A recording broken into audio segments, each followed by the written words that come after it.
श्री गोपाळ कृष्ण भगवान की जय। लीळा नंबर 376। मासरूळ येथे देवघराच्या सभा मंडपात 1 महिना मुक्काम।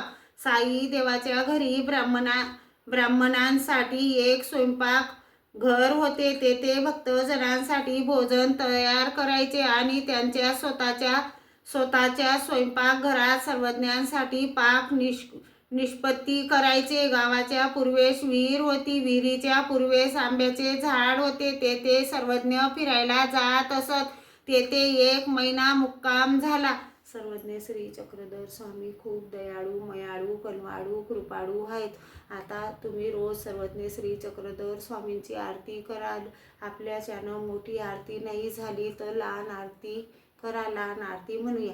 आरती प्रभु मेरे तन मन धन की, दीजो प्राप्ति मुझे अपने चरण की।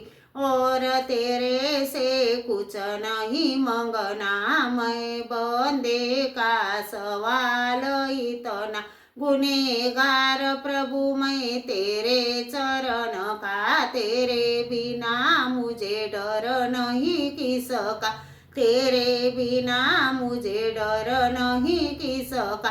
हाथ जोड़ कर कहो आबा कुमार जी, गुना माप कर लो मेरे अरजी।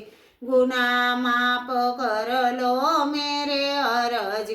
आरती प्रभु मेरे तन मन धन की, दीजो प्राप्ति मुझे अपने चरण की। दीजो प्राप्ति मुझे अपने चरण की। श्री गोपाळ कृष्ण भगवान की जय।